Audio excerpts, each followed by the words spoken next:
Bouh! Bonjour à tous, n'ayez pas peur, c'est moi, c'est Basile.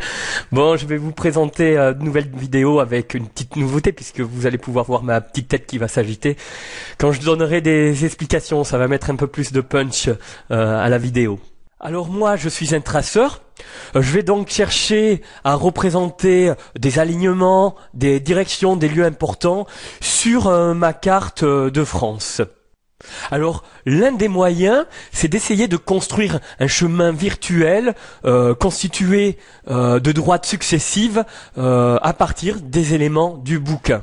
Je sais que certains d'entre vous remettent en cause ce chemin virtuel de lignes droites successives pour former la trace, car il existe 2-3 madis qui sembleraient s'opposer à cette vision. Néanmoins, vous ne pouvez pas nier l'existence du parcours qui se déroule dans la 780 jusqu'à la destination de la 470. Pour ça, je vais vous montrer un MADI de Max de 2001. C'est l'un des derniers MADI parce que je pense que c'était pour clôturer la rubrique du Minitel. Le chercheur demande, il y a bien un parcours du croisement jusqu'à la destination?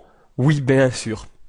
Donc, le parcours existe. Il faut essayer de le définir et on sait très bien qu'il y a un axe piéton-cocher qui est important et qu'il y a un changement de direction aussi qui est important. Donc ce sont deux choses à définir précisément. Alors me voilà dans la 780, plus précisément au début de la 780, puisque je suis en train de lire le titre Premier pas. Alors ce titre m'incite à penser que le début du parcours virtuel commence bien avec cette énigme sur Bourges. Alors, mon énigme va se dérouler en 2 étapes. Les 2 premiers vers vont me permettre d'identifier le déroulement de l'énigme et les 2 derniers vers vont m'aider à identifier la clé.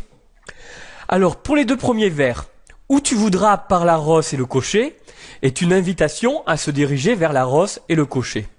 Quand on regarde sur le visuel la position du cocher, on comprend qu'il faille alors se diriger, grosso modo, vers le sud.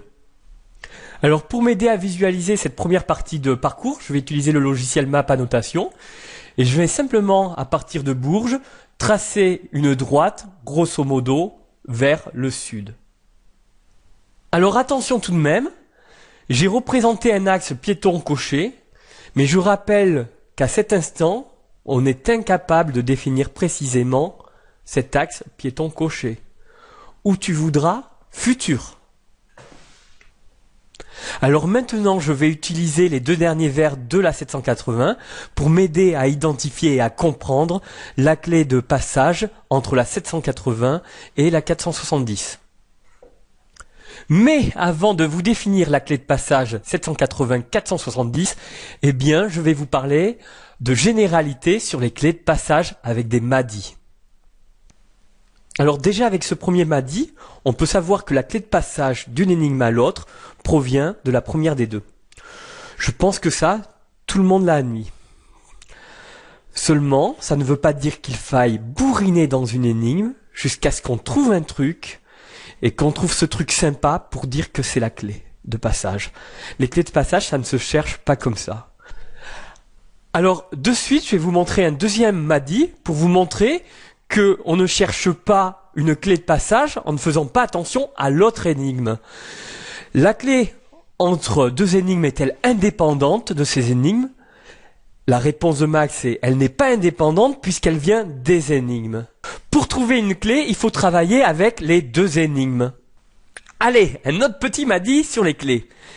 Il peut s'agir de la solution de l'énigme proprement dite qui s'allie à la suivante pour former un tout.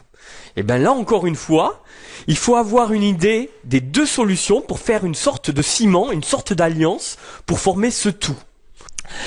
Toujours sur les clés, les liens entre chaque énigme sont-ils connus avant d'aborder l'énigme suivante? En clair, ce que veut savoir le chouetteur, c'est est-ce qu'il peut trouver la clé sans avoir lu l'énigme suivante? Réponse de Max. C'est une excellente question. Et c'est la première fois qu'on me la pose depuis 93. En effet, certains liens ne se révèlent que par confirmation. C'est-à-dire une fois la suivante engagée. Bon, voilà. Il n'y a rien à dire. Il faut vous engager dans la suivante pour découvrir le lien.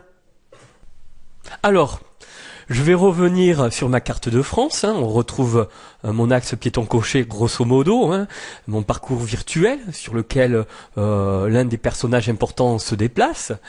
Et puis en bossant sur la 470, bien sûr, on décrypte Roncevaux et on s'aperçoit que finalement la destination du personnage important, c'est Roncevaux. Qu'est-ce que ça implique? Eh ben, ça implique qu'il y a eu forcément un changement de direction pour aboutir à Roncevaux. Alors, le changement de direction est important. Il se trouve entre l'énigme 780 et l'énigme 470. Mais alors, qu'est-ce que c'est ce changement de direction? Parce qu'on n'est ni dans la 780 et on n'est ni dans la 470, on est entre la 780 et la 470. Qu'est-ce que c'est? Alors pour m'aider à comprendre ce que représente ce changement de direction entre les énigmes, je vais sortir quelques madis. Les clés sont les seuls points d'articulation entre les énigmes. Qu'est-ce qui se passe entre ces deux énigmes? Il se passe le changement de direction. Autre madis. Oui, une clé permet de passer de la fin d'une énigme au début de la suivante. Qu'est-ce qui se passe entre la fin de la 780 et le début de la suivante? Qu'est-ce qui se passe? Il n'y a qu'une seule chose qui se passe, c'est on change de direction. Alors maintenant, avec la 780, je vais chercher comme clé de passage la direction du changement de la direction.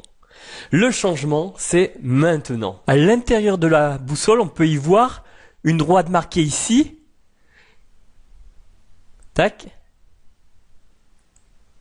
Et puis aussi ici, de ce côté, une double droite là, séparée de 4 mm environ. Voilà. En fait, quand on mesure cet angle-là, cet angle, il fait 30 degrés. Vous l'avez certainement remarqué. Mais finalement, cet angle je l'ai trituré et ça, j'ai rien trouvé avec.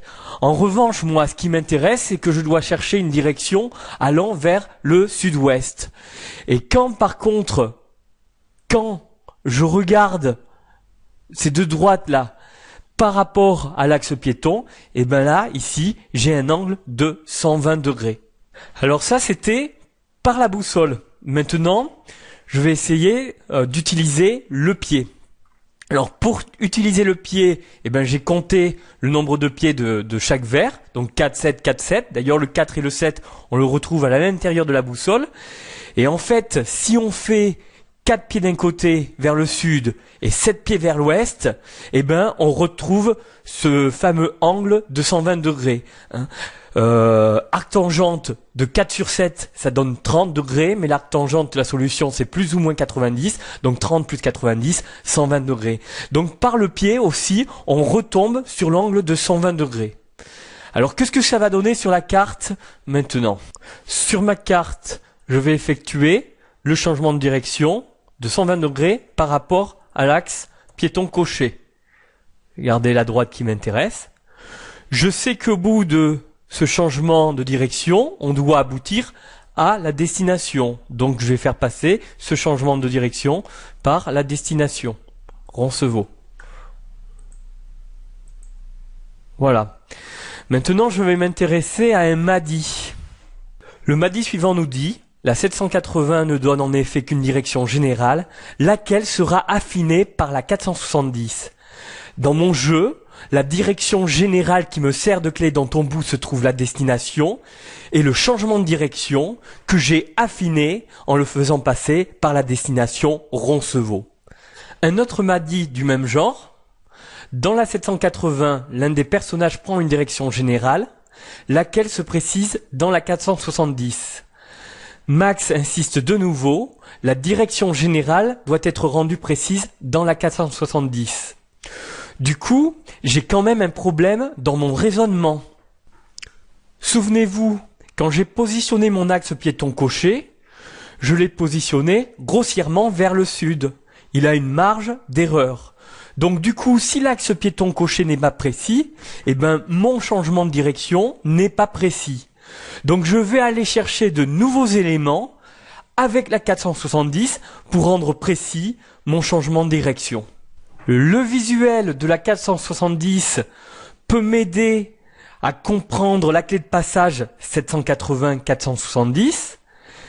Car n'oubliez pas que le visuel de l'énigme précédente, la 780, qui décrit le moment du croisement des deux personnages, se comprenait sur la clé de passage 530-780 qui était Bourges.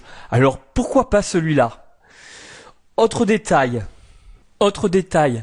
certains ont remarqué ici la présence d'une épée et qui ressemblerait au visuel de la 470. Regardez l'épée, on a même la même inclinaison, hein. On retrouve l'épée ici. On remarque en plus que cette épée se trouve sur le double trait qui est sur mon changement de direction à 120 degrés. Donc du coup, je vais utiliser ce que symbolise cette épée pour m'aider à préciser mon changement de direction.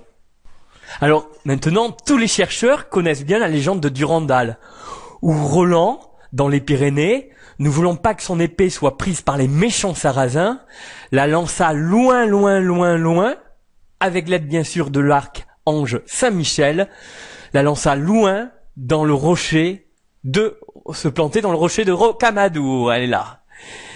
Alors du coup, comme l'épée est à la fois dans le visuel de la 780 et dans le visuel de la 470, et ben mon changement de direction, je vais le faire passer par Rocamadour.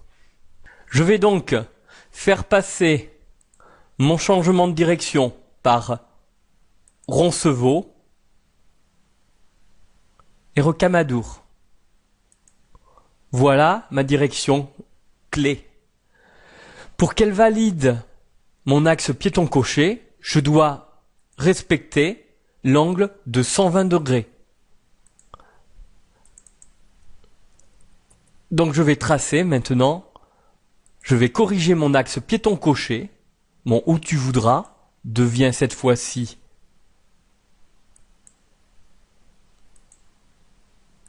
où je vais, voilà, par là. Voilà, j'ai à la fois mon axe piéton coché. Alors est-ce que j'ai bien mis 120 degrés? Parce que je me demande, je connais un peu les... Ah ouais, super. Ah oui, c'est ça, c'est bon. Donc, j'ai à la fois mon axe piéton coché, mon angle de 120 degrés, mon changement de direction, qui passe par Rocamadour et ma destination. Voilà. Ma clé de passage, que j'ai rendue précise avec les éléments de la 470, dont au bout se trouve la destination, me permet de valider mon axe piéton coché, qui était au futur, et que je considère comme être la solution de l'énigme. Il manque plus que la chose importante. Alors certains considèrent que la chose importante, c'est la mesure. Pour moi, c'est pas tout à fait ça. Pour moi, la chose importante est directement liée à la solution de l'énigme. Quand je mesure Bourges, quand je mesure la distance entre Bourges et le lieu du changement de direction, tac, je tombe sur 185 km. Évidemment, ce 185 km, ça nous fait penser à la règle, ça nous fait penser aux 185 km dans la 500. C'est pour moi un des deux étalons de mesure. Alors pourquoi je dis un des deux étalons de mesure? Parce que quand on regarde le visuel de la 780, on observe deux étalons. Et d'ailleurs, l'un des deux étalons se trouve sur le cercle de la boussole. Du coup, il me manque plus qu'à représenter, mais ça c'est pour le fun. Et ben je vais représenter un cercle de 185 km. Voilà, et on voit bien que mon cercle passe bien par le croisement. Voilà les chouettes, j'ai terminé ma petite vidéo et puis je vous dis à une prochaine fois. Ciao ciao.